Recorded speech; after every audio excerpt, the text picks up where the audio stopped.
lunch is another thing. Sometimes I feel like I'm eating too much of lunch because I guess protein shake before, protein shake after, it's not that good. So when I'm eating a lunch, I'm making me a big lunch, and then my dinner, I don't really want to eat. But it's the second that I lay down that I'm like, oh, okay, I'm hungry again. And it's already like 8, 9 o'clock at night. So where am I going wrong with that? Well, it will be good to have a time for each weight. When you are trying to lose weight or just cut body fat, whatever your budget is for the day, and talking about budget, that will have to be another video, but it's, let's say, the calorie intake that you have a day, you decide how do you want to distribute that. Like, let's say you can have 6 meals a day, small meals throughout the day, or you can have just 3 meals and then they already give you all your calories. At the end of the day, it's like you finish the day within your budget. So what works for me is that I have breakfast snack, lunch snack, then dinner, and a little snack. Okay. So that's the structure that I created for me for the last, let's say, 3 years and a half. Be hungry at certain times. Like, I'm always hungry at the same times, like either 6:30 a.m., 10:30, 12, 3:30, 6, 8. That's like my always done that. So you can test this, and then you guys can do that too.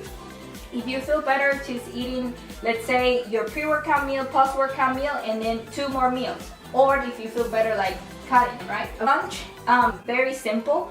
I always put 4 ounces of any kind of meat that you like, but just a lean meat. Like, it can be ground beef, it can be like a lean beef, or it can be chicken, or it can be fish, white fish, any kind of, meat that you like. The only thing that you have to make sure is that if you choose like one that has fat, like steak or ground beef or salmon, then you have to count not only the protein but also the fats of that meat. And then I always have a serving of a carb, either rice or sweet potato are my top 2 favorites, and then any kind of green veggie. And then that one is whatever you like of the veggies. Another thing is dinner. Of course, it's always your meat, your carb, your veggies. But sometimes I think I eat, like, is there such a thing as too much avocado? Like, for lunch, I could have avocado. For dinner, I can have avocado. Like, because sometimes for lunch, like, I have a full lunch to satisfy, me being hungry. And of course, I'm always running around doing stuff with the kids. Sometimes I don't eat on time. I come back and I eat like my lunch, and it pretty much satisfies me. So let's say, what if I get another, like, I don't have an Ezekiel bread in the morning, but I get it for dinner with avocado. Is that like not good? Should I still keep like with my protein? Or what do you suggest? Like, where am I going wrong? Well, I think that's a very good point too, because this is another thing you have to realize, and you guys do, and that's something that I learned when I did my, when I started studying about these things, that the body doesn't have a clock.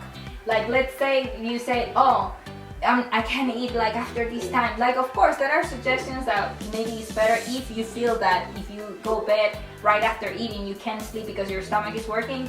Maybe you can have the meal 2 hours before, but there is not a clock in our body that says, oh, at this time I'm gonna turn that into fat or something. Like, if we're keeping ourselves within portion for the day, we can vary. And then, like you said, like, let's say you don't want rice for dinner, but you want another type of carb and you want to have that Ezekiel bread.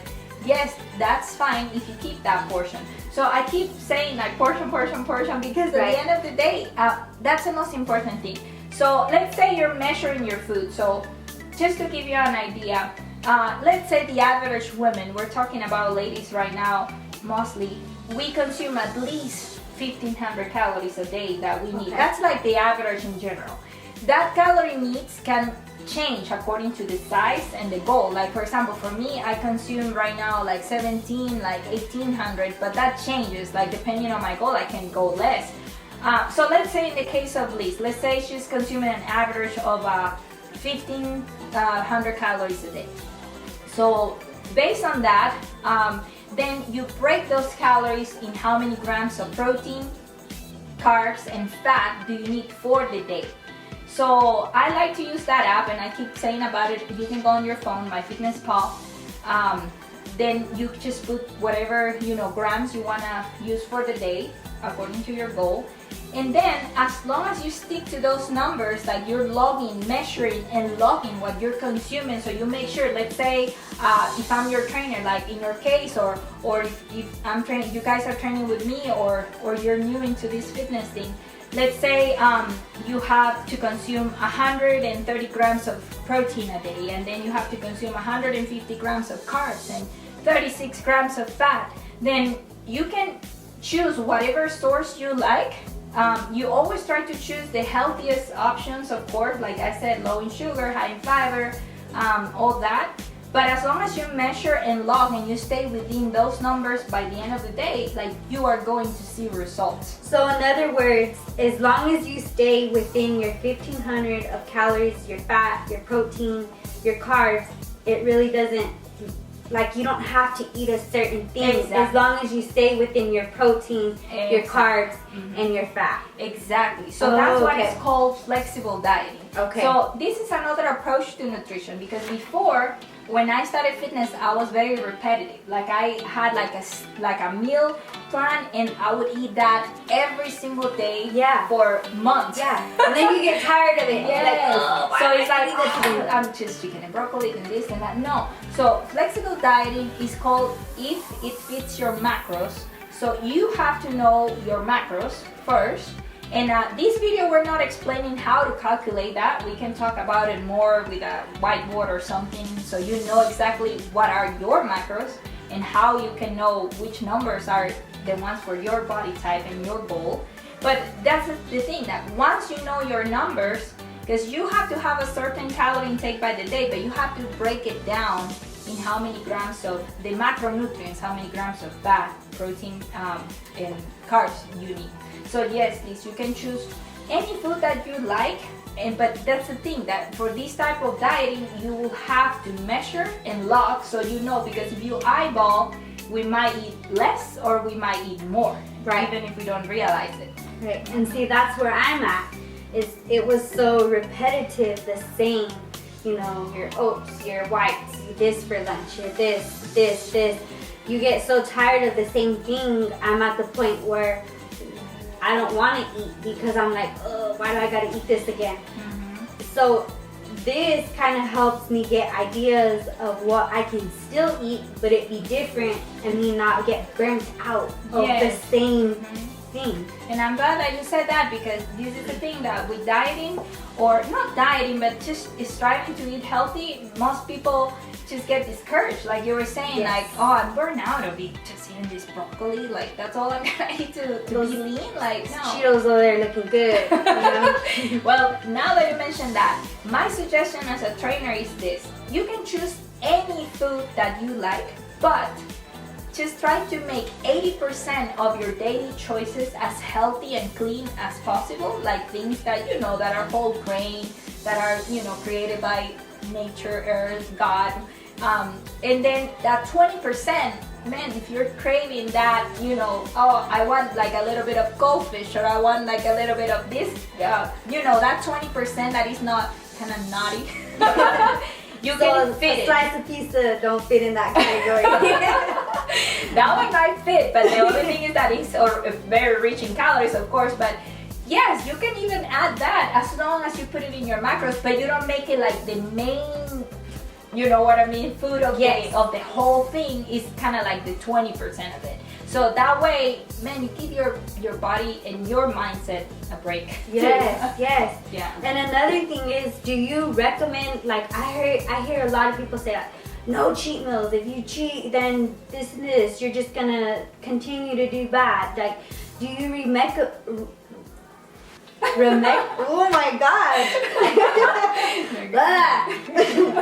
Do you consider, like, yes, a cheat meal, not a cheat day, right? A cheat meal. Do you have like a certain thing, or just eat what you're craving? Like, not a whole box of pizza because I'm craving a whole box. Like a couple of slices with whatever else. Well, that's a very good question. So let's say you were, let's put the example on you. So let's say you, Liz, you are consuming, your goal is to consume minimum 1,500 calories a day.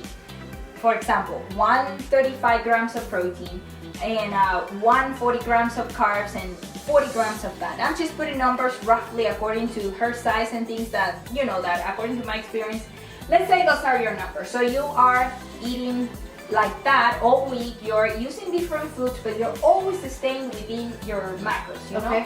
And staying within means it doesn't have to be extremely perfect. You can have yourself a window when you're logging in the app, and after you measure of, let's say 6 or 8 grams over or less, but around there, you know, as close as possible.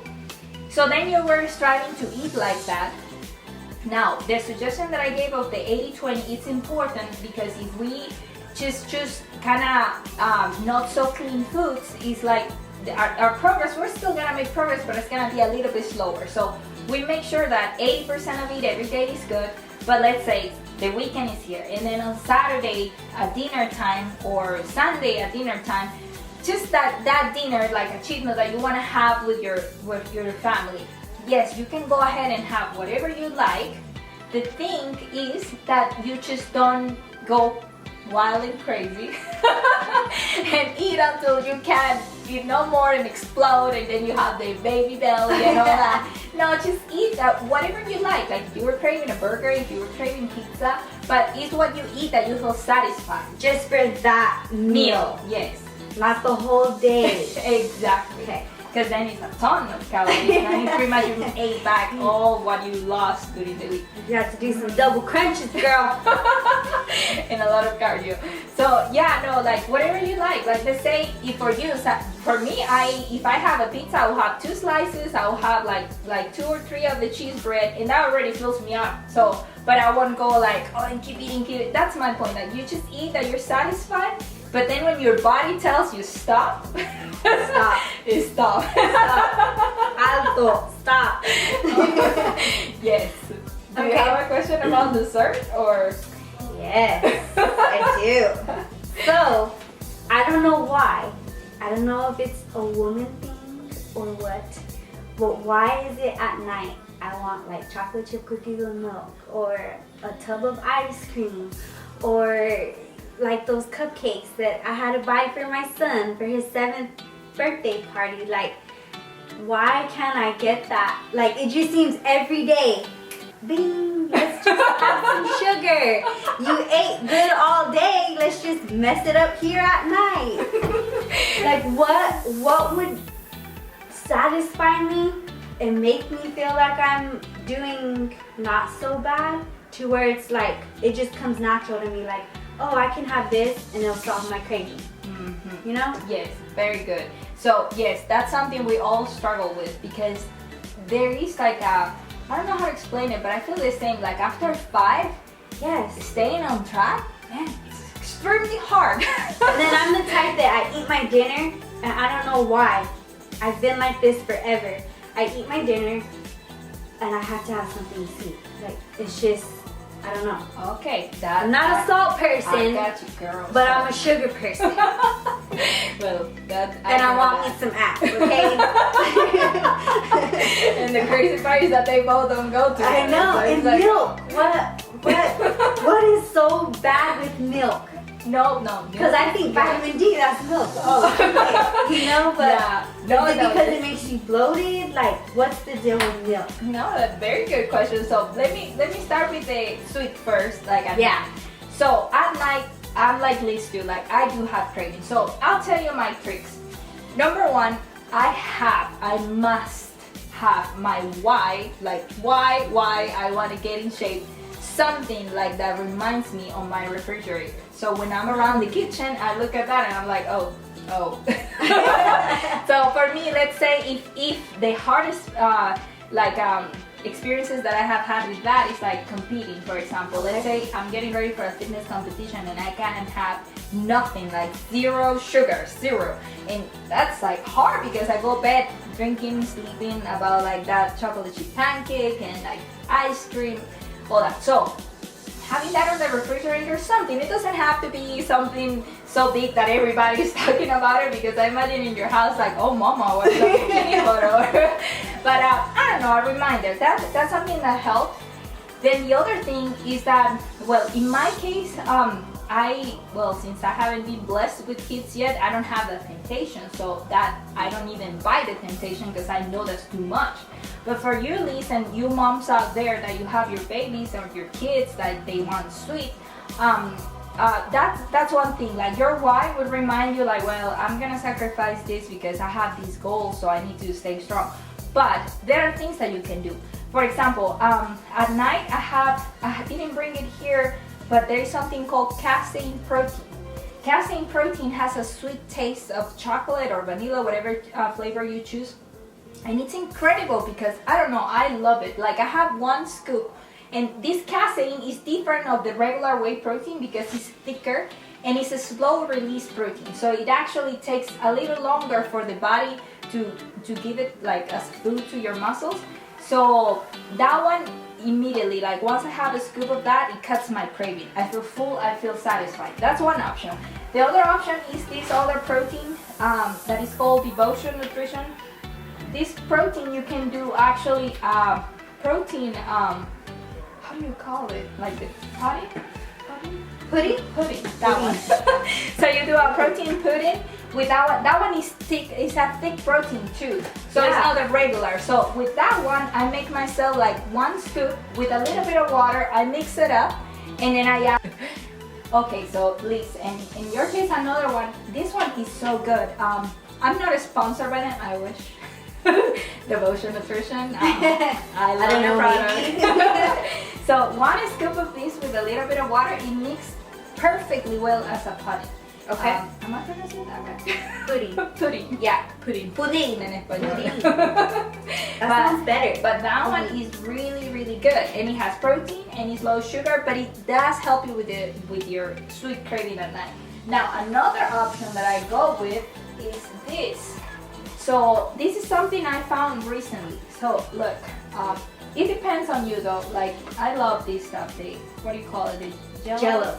So the Jello, they have the sugar-free options. And for me, I love Jello since I was a little girl, so I was looking for an option.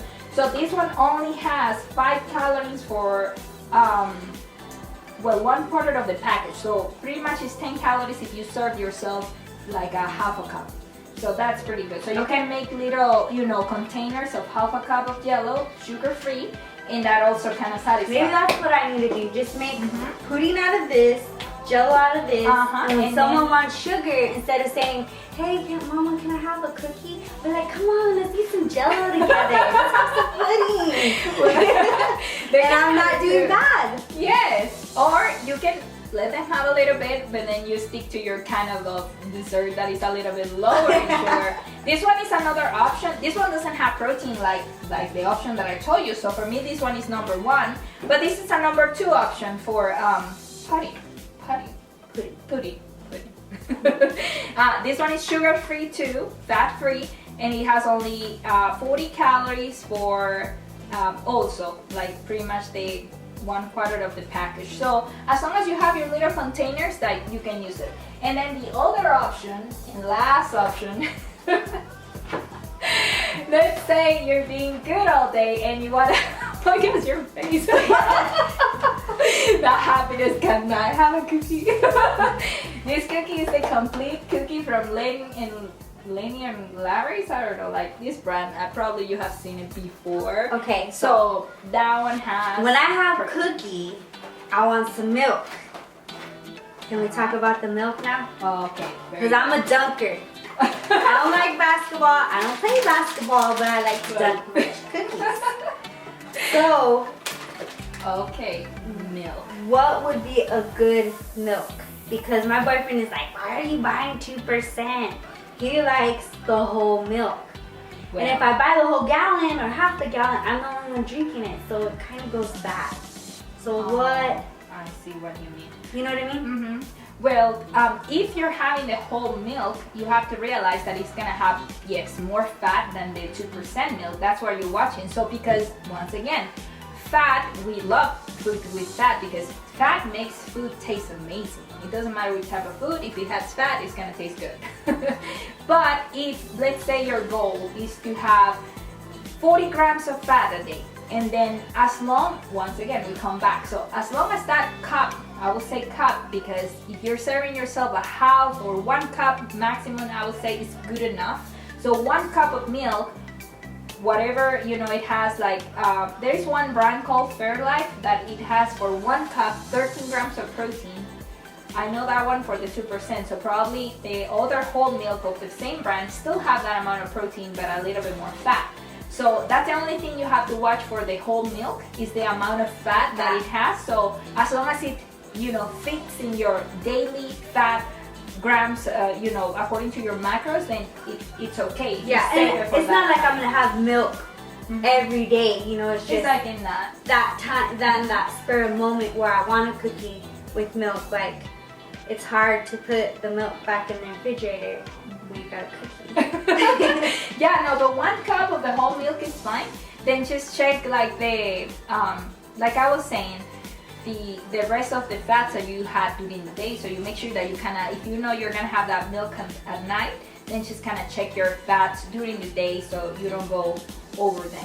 At the beginning, when you really want to see results, that's why I keep stressing like, oh, measure, log, but it's because that's the only way you can make sure that you're on track. There is a point when you get so used to measurements that you can have an idea and you can just, you don't have to be measuring so much. But I do suggest, like at the beginning, yeah, and of your fitness journey, or even when you have a certain goal with a deadline, you do have to do this like that, so you make sure that you're getting there. Otherwise, it can get out of place. But yeah, then you don't have to live the rest of your life measuring. But yeah, but it depends on your goal. But if you start measuring, you do have a better understanding and idea of how much of a food you should have, and that will always help you stay in your ideal weight. Yeah, and that's kind of where I'm at. Is I know I gotta measure and I gotta log, but there's some times where I just need something, you know, to eat and then go again. And I think that's where I'm kind of like slacking, is where I feel like I gotta have my meals like like breakfast. Yeah, that's what I'm thinking. Well, I ain't perfect, so no. And there's some times where I got so much going on that I just want to be able to look in a cabinet and be like, oh, I can have this and go. Like, that's where I'm kind of wanting to get good at. Well, that's something very good. And this kind of helped a lot with that. I see you have almond. Oh yeah, that would be another option for the milk, like the almond milk. It only has 30 calories. It just depends. Like if you like the taste of the milk, then of course this one is gonna taste good, but not as good. Depends on your taste. And then one more question. I kind of got away from like the vegetable oil, the peanut oil, and I use all extra virgin olive oil to cook for anything. Even if it's my egg whites in the morning, like I'll do a teaspoon of that, so of course it doesn't stick to the pan. Like, am I doing good there, or is it just coconut oil that I need to use? No, that's a very good question too. So you can use actually even the canola oil is okay, because the canola oil has omega-3 on it, and that's another topic, so it's fine. You can use your extra virgin olive oil, you can use your coconut oil, you can use your canola oil to cook your eggs or stuff. The only thing is that because it's a type of fat, will count towards your total fats of the day. Okay. So let's say, once again, if your total daily intake of fat is 40 grams, that tablespoon or teaspoon that you put to cook your eggs, that one is counting too.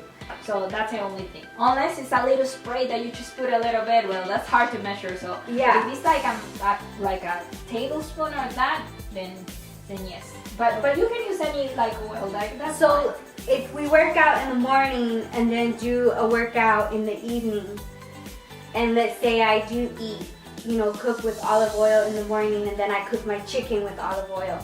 Me working out, deducting calorie, like burning stuff, does that kind of help as well? Or is it just no, you gotta stick to this? Well, that's another good question too. So let's so that's the thing, that it's good to still measure and count everything, because the calories that we burn during the exercise, they're counting as a deficit of that extra. You know, we always have that little subcutaneous fat, like around our belly or here or there. So when we exercise, doing our weights and our cardio, we are, first of all, we're trying to just maintain that lean mass, that muscle that is very important to yeah, just to look good, and also like it helps our body perform better. But yeah, if you just eat back whatever you exercise, it's like you're always gonna stay in the same. Okay. So if your goal is to lose weight or lose body fat, and by body fat, it is a difference. You can lose weight, but cutting body fat is different. It's like you kind of stay around the same weight, but you start cutting the fat and then increasing your lean mass. So you stay around the same, looking tighter, but around your same weight. So there are two different things, kind of similar, but they have their thing. So anyways, whatever your goal is, if you are on a weight loss or cutting body fat program, then yes, you cannot eat back whatever you burn at the gym, because then it's like you still come back. So all you're gonna do is just maintain weight. If you are maintaining your weight and you're happy with that, then yes, okay, it's fine. You're consuming good, so you don't want to be on a deficit. But if you're in a deficit, then yes, then you have to make it count, the work that you put at the gym. Okay? Well, guys, so that answers some questions that Liz have, and I'm sure you guys do. In another video, now that we talk so much about macros, I might go with Liz again, like explaining how to calculate your macros, so you know how to do that. And if not, for me as a personal trainer, I love doing that too. I actually do that for my clients. I calculate their calorie needs and then just tell them, and then kind of keep them there. I have some of them that send me that by the end of the day, others send me by the end of the week. But that's sometimes for me as a trainer, it's just helping. I call it my clients, but it's my friends too, just to stay accountable with their goals. So I just sit there, you know, okay, stay on track so you can do it. You do offer just meal planning on your online website, yes. Correct? Mm-hmm. So you can do that. You don't choose to do online workout or the training, and you're wanting to be like me and get better into what you're eating, you can go to your website and get a meal plan only. Yes, so you can do that, and you can do it like that, like you do whatever you want. If you want the meal plan and just to learn how to stick to your macros, or if you just want the numbers, and then I keep you accountable weekly, so you make sure that you are making progress. But yeah, there is so much that we can talk about all this, but at least I hope that answers some of your questions. So just to make a quick review, there is no such a thing as good and bad foods. Of course, there are foods that are better for our bodies, the natural ones, rather than the processed sugars and stuff. But as long as you keep it, like, just remember, 80-20. Most of your foods are clean, and then you're sticking, measuring, logging on your app, and finishing by the end of the day as close as you could with your macros, then you're gonna have results. And then another quick suggestion for Liz, and then for you guys that are watching this video, is that I know life is busy, but it's good that you start striving to get better at planning your day the day before. So let's say tonight, I'm already gonna plan, okay, what I'm gonna eat tomorrow. Okay. So it doesn't catch me by surprise. So if you, before going to bed every night or during the day, you plan your next day foods, that's gonna make it easier on you, because you know, well, I know what I'm gonna eat, so you're prepared. So the more prepared you are, that's gonna be better. So just tonight, for example, just plan, okay, tomorrow I'm gonna have this, this, and this. If you can have it all ready in the refrigerator, you leave it there as ready to go as possible. If it's too busy and you can't, then just do whatever you can, at least for breakfast, and then a snack, and then when you come back home, you cook the rest, but you already have your plan. Yeah. So plan ahead of time. Idea. Planning will always be or just leave it on the counter. Oh yeah, that would be even better. Like that's because I think that's my problem, is that I'm not planning ahead of time. So when it comes time to doing me, it's like, what do I eat? I want to just eat hot Cheetos and you know, stuff that good point. So planning. So yes, to have success in this fitness stuff, we gotta just that's why I like it, because we have to kind of improve ourselves too, like just kind of learn how to plan, organize ourselves, like just create time to make sure, because we shouldn't, when we are trying to pursue a goal for fitness, since the diet is so important, it's 80% of the results, we cannot leave it random. It has to be a priority for us that we actually plan ahead of time. What are we gonna eat the next day and during the week? So when you do that and you don't need the food just when you are hungry already, you believe me, the results are gonna be amazing. Yes. All right. Well, Desiree, I appreciate you coming, and hopefully everyone that is starting off like me, some of the questions that maybe you guys have but don't have a personal trainer as one of your best friends. Hopefully this will help you guys. Oh, well, thank you for inviting me, and well, we'll do another video later then about the macro stuff, but thanks for watching, and hope that you stay tuned for the next one. Don't forget to subscribe, and then also click on the bell so every time I post a new video you can receive a notification, and don't miss it out. Bye. Bye.